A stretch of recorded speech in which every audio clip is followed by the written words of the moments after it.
Bueno, ¿qué tal? La Francia del siglo XVIII se encontraba con múltiples contradicciones y además de esto una especie de, digamos, de exacerbación de las diferencias sociales. Eh, no deja de haber siempre una oligarquía dentro de los diferentes estados. Ustedes van a ver, eso se lo voy a pedir que lo busquen ustedes, hay estados que representan al clero y la aristocracia, otro a la nobleza, otro a la burguesía, y así llegamos a lo que llamamos los tres estados, que va a ser un tema que ustedes van a ver ya literariamente, ¿no? Por medio de esta charla que estoy teniendo con ustedes, o este envío.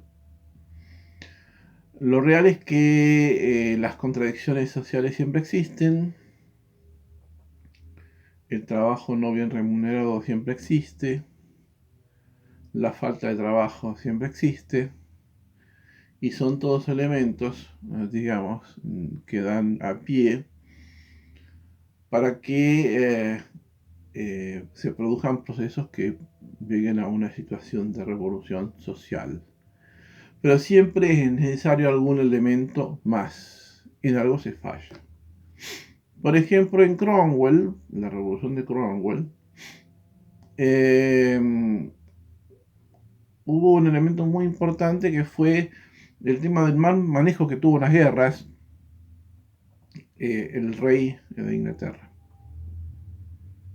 Y en Francia sucede algo similar.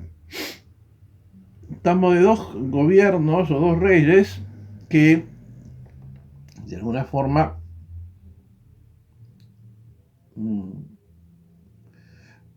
llegaron a actuar con una negación de todo hacia a su pueblo, que no hubo antecedentes de tales características. Las revoluciones sociales llegan aunque no tengan un basamento ideológico. Esto es así. Al menos el sentido de la rebelión.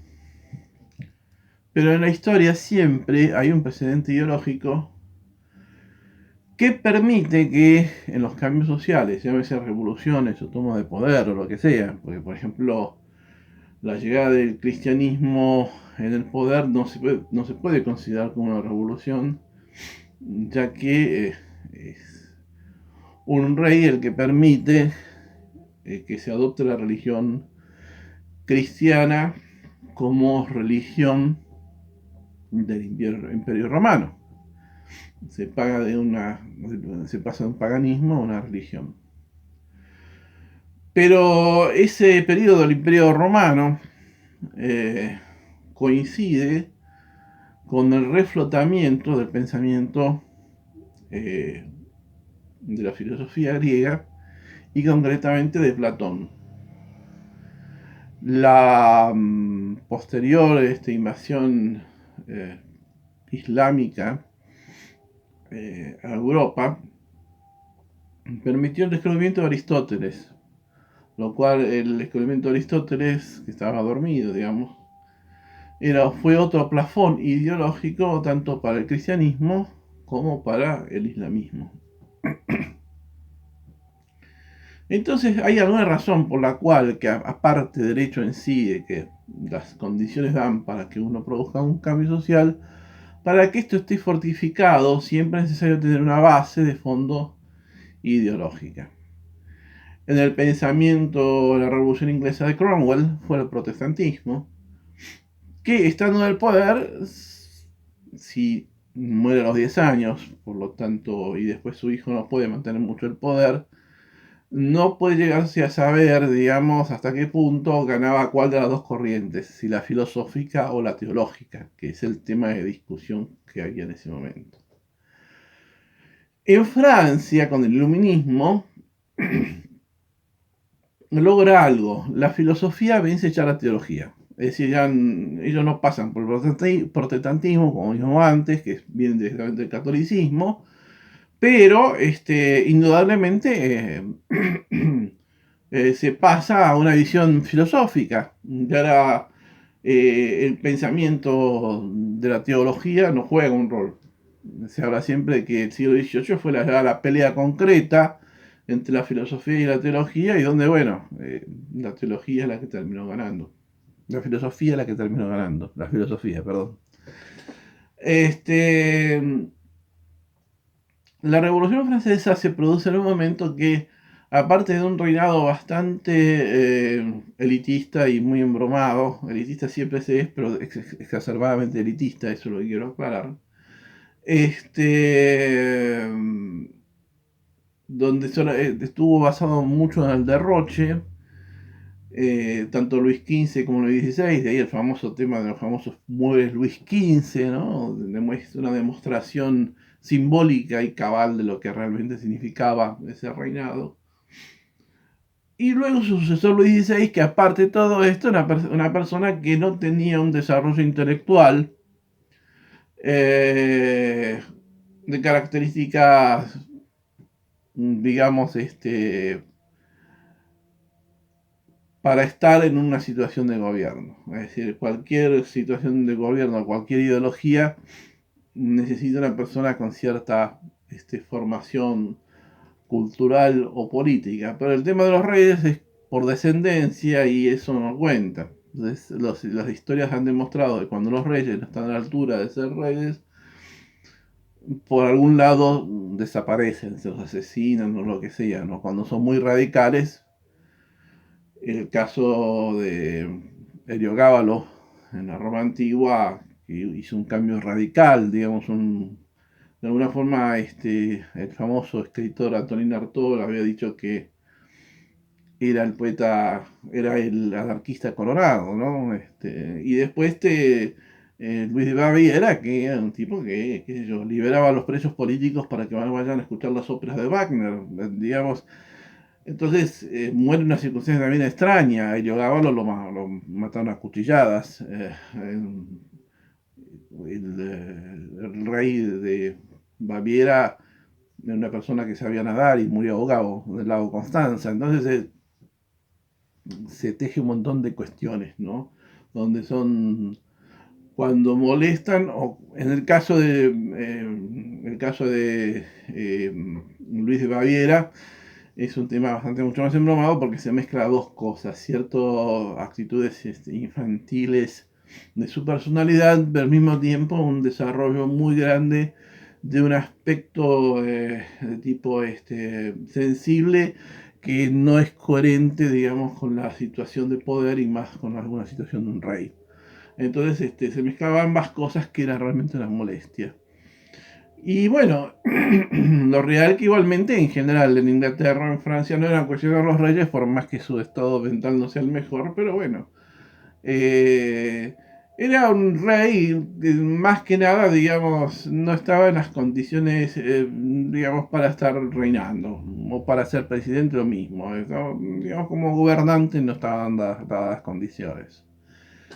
Eh, y bueno, lo real que permite de alguna forma se le pasa que todo lo que está alrededor de él, sea nobleza y aristocracia, en cualquier cosa. Digamos, en el Marqués de Sade narra perfectamente cómo de repente había derecho de parte de un noble o de un aristócrata matar a un albañil que está trabajando en un techo. Y como si fuese una presa de caza. Y si pegaba el tiro y lo mataba, estaba todo bien, no se veía bien, no había ningún elemento por el cual condenarlo. Era tal la locura que se vivía en esa época. A todo esto, las finanzas eran malas y gran parte producto de la cantidad de plata que invirtió Francia en apoyar a Estados Unidos a su independencia de Inglaterra, porque aún siendo una que se iba a convertir en una república, pero no es lo mismo la República de Estados Unidos con el intento de República de Cromwell y con el intento de la Revolución Francesa. Es una cuestión diferente. Por eso no se toma a la Revolución Americana como una de las revoluciones, digamos como la Revolución de Inglaterra, la Revolución Francesa o la Revolución Rusa. ¿Ok?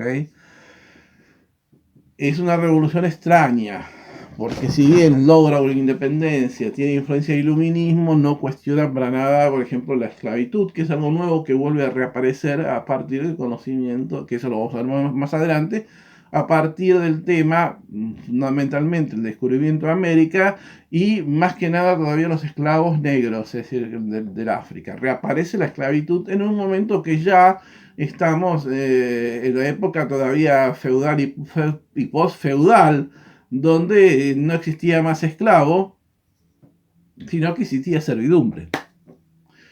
Entonces, todas estas consecuencias, que incluía también la falta de libertad de pensamiento, de hecho Marqués de Sade estaba encerrado en la Bastilla, eso es lo que tienen que tener ustedes en cuenta, que es la toma de la Bastilla, eso lo voy a mandar la semana que viene, pero literariamente, digamos, en un escrito. Y lo real es que, bueno, se produce la gran revolución, la muy mala economía, que siempre venía un economista que se llamaba Nécar a salvar la situación, pero nunca se salvaba del todo.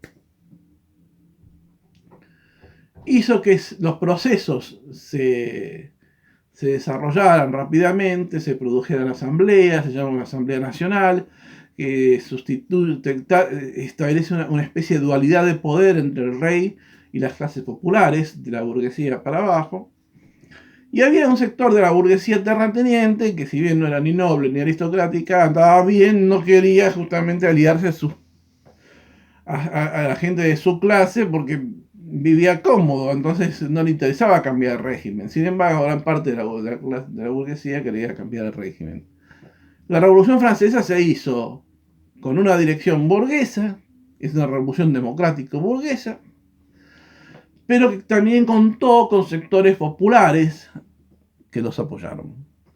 Por lo tanto, nosotros vemos que hay una diferencia de clases enorme, que hay una burguesía que daba muchos intelectuales, pero sin embargo no tenían lugar que tenían que ocupar, que es la que comanda la revolución de alguna forma, y hay sectores de abajo, de más abajo, que lo que hoy en ese momento no constituía una clase, pero vivían de lo que podían. Vivían de lo que podían en la calle, vivían del negocio que apareciera. ¿Ok? Se le llaman los sans-culottes, los que no tenían ni siquiera calzones, sans-culottes, sin calzones. Y todo ese sector popular y burgués logra la revolución. El principio de la revolución, y más allá de lo que yo les voy a enviar, punto importante que tienen que saber diferenciar ustedes, es lo siguiente. Las revoluciones tienen un carácter de permanente, no es por etapas. ¿Ok? La revolución de 1789, la toma de la Bastilla y la caída de la aristocracia, se hizo derrumbando a la clase aristocrática y a la clase noble, pero manteniendo al rey. Por lo tanto, lo que se establece ahí es una revolución democrática burguesa, y va a ser así siempre, con un rey. Por lo tanto, es una monarquía constitucional. De 1789 a 1791, al final, por lo menos podemos decir concretamente, inicio de 1792, existe este proceso del rey. El rey después es enjuiciado. Bueno, eso es lo que tienen que ver ustedes, ¿ok? Pero hay un punto fundamental. Ustedes tienen que saber que entre fines de 1791 y 1792 desaparece la monarquía constitucional, se le enjuicia al rey. El rey en general no quería estar en ese gobierno, trata de hacer un acuerdo con gente del exterior, con otros monarcas, y se pasa a la república. Otra cosa muy importante, ustedes cuando escuchan hablar de Moreno, de Belgrano, de San Martín, los van a encontrar como jacobinos. Sí, exactamente son jacobinos. Pero lo importante es saber que muchas veces se llama a los de la montaña, los sans-culottes, los cordeleros, que son sectores económicamente un poco abajo de esa burguesía, que era un poco como el factor subjetivo de la revolución, ¿no? El factor objetivo son los elementos que permiten que una revolución se haga. el malestar y, por supuesto, la rebelión. Y el factor subjetivo, el partido o el movimiento que logra eso. En ese momento se le llamaba clubes. Indudablemente, el pasaje de la monarquía constitucional, porque cuando se cae, digamos, digamos, el régimen feudal, pues así, hay un rey sin régimen feudal, son varios los componentes políticos que participan. Ahora, concretamente, la revolución republicana es hecha por los, como es, los jacobinos, los cordeleros, los de la montaña y los sans-culottes, ¿ok? Y en general se suele decir todos jacobinos, pero es un poco, no es tan así, porque el jacobino tiene ciertos aspectos que después vamos a ver, como de jerarquías de repente que los sans-culottes no tenían. Y cierta formación intelectual que les permiten manejar esta situación de cambio de gobierno. Entonces, por lo tanto, un punto muy importante a saber, como primer punto fundamental y que deben recordar siempre, ¿ok? Para hacer un trabajo práctico y que es lo que sea, porque puede venir en forma de pregunta, ¿qué diferencia hay entre 1799 y 1791 o 1792, para ser más, desde el punto de vista constitucionalmente legal? La diferencia es que en 1789 la revolución democrática burguesa y se mantiene el rey. La burguesía deja al rey, por lo tanto es una monarquía constitucional. Hoy por hoy existe España, existe Holanda, existe Bélgica y existe Suecia y Noruega, que son países cuyo poder político lo tiene la burguesía, pero tienen un rey, por lo tanto son monarquías constitucionales. Entonces, el Segundo Reich, el que manejaba todo, era un primer ministro, se llamaba Bismarck, y tenía un rey Alemania, ¿ok? Pero era una monarquía constitucional, y si yo analizo, el rey cumplía un rol republicano casi, un cambio no eran los reyes que veníamos hasta ese entonces. La gran diferencia que entre 1789 y 1792 es que existe en ese periodo una monarquía constitucional. En 1792, o fines del 91, pero por eso siempre pongo el 92 porque es la fecha de la Constitución republicana, existe, digamos, la República. Ahora, hay algo muy importante. La revolución, aún con rey y con monarquía constitucional, es una revolución democrática burguesa. En ese sentido del concepto de la revolución permanente y no por etapas, llega a la República.